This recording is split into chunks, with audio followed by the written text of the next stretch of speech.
Bienvenue à tous. Poursuivre avec nous ce focus de la semaine consacré aux faits saillants de l'actualité nationale mais aussi internationale. Et nous entamons ce focus par cette délégation chinoise du parti du comité national de l'Assemblée populaire chinoise qui a été reçue par le chef de l'État Ismaël Omar Guelleh. La suite dans ce commentaire. Le président de la République, son Excellence Ismaël Omar Guelleh, a reçu au Palais de la République une délégation chinoise de haut niveau conduite par le vice-président du comité de l'Assemblée populaire nationale de Chine, M. Zhang. Au menu de discussion entre le chef de l'État et M. Zhang, l'état des relations d'amitié, de coopération entre les deux pays et les deux peuples, ainsi que les voies et moyens de promouvoir et de développer davantage les partenariats stratégiques que les deux parties entretiennent dans plusieurs secteurs névralgiques et de développement ont également été évoqués au cours de cette audience. L'entretien a également servi de cadre d'échange, d'identification des domaines de coopération susceptibles d'affluer avec des rapports gagnant-gagnant pour les deux nations. Les échanges ont particulièrement été axés sur les procédés susceptibles de générer une rentabilité maximale des grands projets de développement autour desquels les deux parties collaborent déjà ensemble dans divers secteurs. Le vice-président du comité de l'Assemblée populaire nationale chinois a salué le rôle prépondérant que joue la République de Djibouti sous le leadership de son Excellence le président de la République pour la paix et la stabilité dans la région. Au cours de cette audience, le président de la République et le vice-président du comité de l'Assemblée populaire nationale de Chine ont mutuellement réitéré leur volonté respective d'œuvrer toujours au renforcement du niveau d'échange et de collaboration entre les deux pays et les deux peuples. Également, cette même délégation chinoise a pu visiter les infrastructures nationales telles que NEGAD, mais aussi d'autres infrastructures que vous verrez dans ce commentaire. Le président de l'Assemblée nationale de Djibouti, M. Dileta Mohamed Dileta, a récemment accueilli une délégation de haut niveau de l'Assemblée populaire nationale de la République populaire de Chine sous la conduite de son Excellence M. Zhang, vice-président du comité permanent. Ces rendez-vous marquent une étape significative dans le renforcement des relations bilatérales, a rassemblé des figures clés de l'Assemblée, soulignant ainsi l'importance stratégique de cette coopération. Parmi les personnalités présentes figurait la première vice-présidente, l'honorable Safia Elmi Djibril, le deuxième vice-président, l'honorable Omar Ahmed Ouaïs, ainsi que l'honorable Saleban Daher Billeh, président du groupe d'amitié parlementaire Djibouti-Chine. L'ambassadeur de la République populaire de Chine à Djibouti, M. Hu Bin, a également pris part à cet événement, renforçant le message de solidarité entre les deux pays.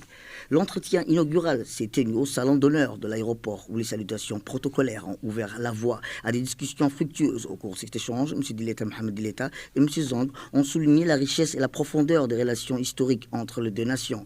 Ils ont convenu que ces liens basés sur des valeurs partagées et un respect mutuel représentent un modèle de partenariat exemplaire sur la scène internationale. M. Zhang a mis en exergue le choix de Djibouti comme première étape de sa visite officielle en Afrique, soulignant que cette décision n'est pas anodine.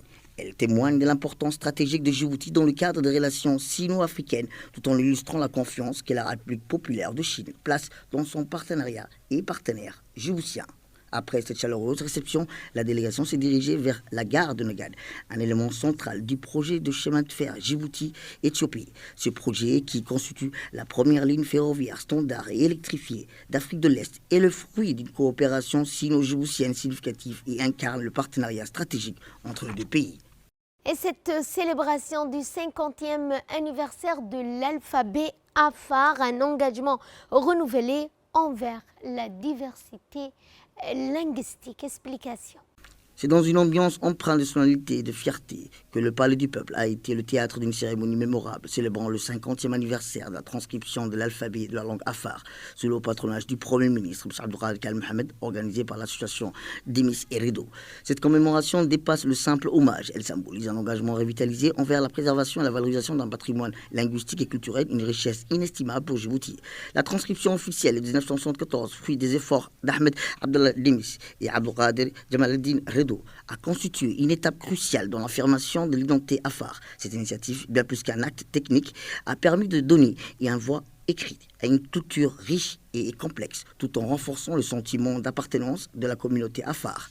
Dans son allocution, le Premier ministre a rappelé avec force l'importance de la langue comme vecteur d'identité et de mémoire collective. Une langue qui n'est pas écrite est vouée à disparaître, a-t-il déclaré, soulignant ainsi les liens intrinsèques entre la langue et la survie d'un peuple. Ces propos résonnent comme un cuté particulière dans un monde globalisé où de nombreuses langues et cultures sont menacées d'extinction. Et l'inauguration de l'Alliance doctorale pour l'adaptation climatique, et bien pour lutter contre le changement climatique, un atelier a été organisé en ce sens. À sa tête, le ministre de l'Enseignement supérieur et de la Recherche, Dr Nabil Mohamed Ahmed. C'est une première dans le paysage djiboutien, une assemblée qui constitue bien plus qu'un simple rassemblement académique. Elle marque le début d'une ère de recherche, impact dévastateur du changement climatique. Le climat, déjà fragilisé par des conditions environnementales extrêmes, est nécessaire et nécessite une mobilisation urgente des savoirs et des compétences. Les discussions ont permis aux participants de partager des idées novatrices et d'échanger des expériences enrichissantes sur l'adaptation climatique. Les chercheurs et les experts en sciences et de l'environnement ont mis en lumière les enjeux spécifiques auxquels la région est confrontée, tels que la gestion des ressources en eau, la sécurité alimentaire et la biodiversité. L'Alliance doctorale, qui se veut être un catalyseur de solutions, s'engage à renforcer les capacités de recherche des jeunes scientifiques en dotant ces talents émergents outils nécessaires pour comprendre et agir face aux risques climatiques. L'initiative vise à créer une nouvelle génération de leaders en matière d'adaptation. Les participants ont unanimement reconnu l'importance d'unir leurs efforts. Nous devons travailler ensemble pour développer des solutions concrètes qui répondent aux besoins urgents de nos communautés, a-t-il déclaré un des chercheurs et participants. Cet appel à l'action souligne la nécessité d'une approche collective qui intègre les divers savoirs locaux et scientifiques. Comment concilier le développement économique avec le respect de l'environnement? C'est ce que nous verrons dans ce reportage. 314 km des côtes qui s'étendent dans le golfe d'Aden et de la mer Rouge. Djibouti dispose d'une façade maritime stratégique abritant des récifs coralliens, d'une biodiversité exceptionnelle qui constitue non seulement une source essentielle d'activité économique des communautés locales, mais également un atout pour le développement du tourisme écologique. Cependant, ce patrimoine naturel de notre pays fait face depuis ces derniers temps, outre les effets du changement climatique, des accidents maritimes d'envergure, tels que le récent échouage du MV Rubimar, transportant 22 000 tonnes d'engrais. En vue de protéger donc ce trésor inestimable de nos fonds marins contre ce genre de problèmes anthropologiques, l'autorité des ports et des zones franches a organisé le dimanche 1er décembre passé une conférence de sensibilisation qui a réuni sous l'illustre Aïla Grand Hôtel de Djibouti, le ministre des Infrastructures et de l'Équipement, M. Hassan Mohamed Ibrahim, le président de l'autorité des ports et des zones franches, M. Aboubakar Omar Hadi, le procureur de la République et le directeur général de l'Agence nationale du tourisme, et des hauts cadres du ministère de l'Environnement et du Développement durable, dont le secrétaire général, Dine Abdel Omar, et de bien d'autres responsables. Les récents échouages dans le cadre et dans le rade de Djibouti nous rappellent avec une acuité particulière l'urgence d'agir avec détermination, a déclaré le ministre Hassan Mohamed Ibrahim, avant de souligner que la pollution maritime croissante inclut la crise de la mer Rouge avec l'échouage des navires, le développement côtier non maîtrisé et les pratiques des pêches destructrices. Outre la loi numéro 245 qui stipule la protection de nos zones maritimes, notre gouvernement a mis en place, selon le ministre des Infrastructures et de l'Équipement, Hassan Mohamed Ibrahim, un plan d'action qui s'articule autour de plusieurs axes stratégiques, à savoir la création d'aires protégées marines autour des îles Moucha, Mascali, la préservation de la zone des îles de Sept Frères et de Rassian et la protection de la zone de Harmous, l'extension progressive des zones de conservation. Nous allons cette fois à Lissabé pour parler de l'abandon des MGF, des mutilations génitales féminines à Hassamo. La suite avec Samatar Saïd. Dans le cadre des efforts soutenus pour mettre fin aux mutilations génitales féminines en République de Djibouti, une importante cérémonie de déclaration communautaire a eu lieu à Hassamo. Cet événement a été organisé par l'Union nationale des femmes djiboutiennes en partenariat avec l'UNICEF dans un esprit de mobilisation communautaire entre cette pratique. L'événement a rassemblé une forte délégation dirigée par Mme Fatouma Moussa Abdi, secrétaire générale de l'UFD. Elle était accompagnée de Mme Mouna Osman Aden, ministre de la Femme et de la Famille, invitée spéciale de la cérémonie, ainsi que de Mme Beth Destel, représentante de l'UNICEF à Djibouti. Ensemble, ils sont rendus à Lissabé, où cette initiative s'inscrit dans un projet plus large visant à sensibiliser les communautés locales et à promouvoir des pratiques alternatives respectueuses des droits des filles et des femmes. À leur arrivée à Lissabé, les membres de la délégation ont été chaleureusement accueillis par le préfet de la région Abdulmalik Mohamed Baloita et sa résidence. Le président du conseil régional, Sharmak Hassan Ali, était également présent pour accueillir les invités. Après avoir été chaleureusement accueillis à Lissabé, la délégation s'est rendue à Hassamo, où la cérémonie de déclaration communautaire a eu lieu. Ce moment marquant a été l'occasion pour la communauté locale de réaffirmer son engagement à lutter contre les mutilations génitales féminines. L'un des moments les plus poignants de l'événement a été lorsque les femmes de la communauté ont symboliquement enterré les instruments utilisés pour la pratique des MGF, des mutilations génitales féminines.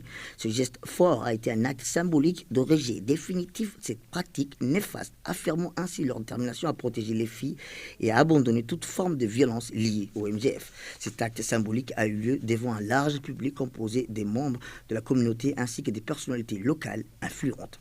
De là, nous passons à ce qui domine l'actualité internationale en Égypte. L'Égypte mobilise la communauté internationale pour Gaza. De quoi était-il question? Réponse avec Samatar Saïd. L'Égypte a organisé une conférence au Caire pour mobiliser un soutien humanitaire en faveur de Gaza où la situation se dégrade depuis plus d'un an de guerre contre la résistance du Hamas et Israël.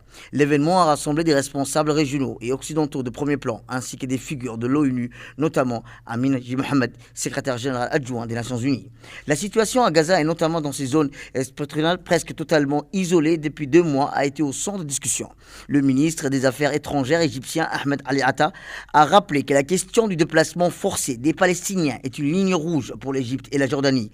Il a affirmé « Les Palestiniens ont leur terre et leur patrie. Ni l'Égypte ni la Jordanie n'accepteront aucun déplacement sous quelque forme que ce soit, et que ce soit de la Cisjordanie ou de Gaza. » Le soutien humanitaire a été un thème central de l'événement. Les Nations Unies ont réaffirmé leur engagement à aider Gaza, mais la situation reste extrêmement complexe. L'ONU a rappelé que malgré ses efforts, moins de 10% de l'aide humanitaire est parvenue dans la région en novembre dernier. Cette équité salariale, les salaires mondiaux se redressent, mais les inégalités persistent. La réponse dans ce commentaire. Le rapport mondial sur les salaires 2024-2027 récemment publié par l'Organisation internationale du travail relève une tendance encourageante. Les écarts de salaire ont diminué à l'échelle mondiale depuis le début du XXIe siècle. Selon le document, ces diminutions s'élèvent à plus de 3,2% à 9,6% au cours des 20 dernières années. Une avancée particulière significative dans les pays à faible revenu. Cette révolution et évolution positive est largement attribuée à la croissance des salaires réels qui pourrait atteindre 2,7% cette année. Cependant, malgré ces avancées, des inégalités salariales demeurent préoccupantes. Les femmes et les travailleurs du secteur informel continuent d'être largement sous-rémunérés, représentant une part significative des millions de travailleurs qui peinent à joindre les deux bouts avec des salaires bas. Et c'est ainsi que se referme ce focus. Merci à vous de nous avoir suivis. Excellente fin de semaine à toutes et à tous.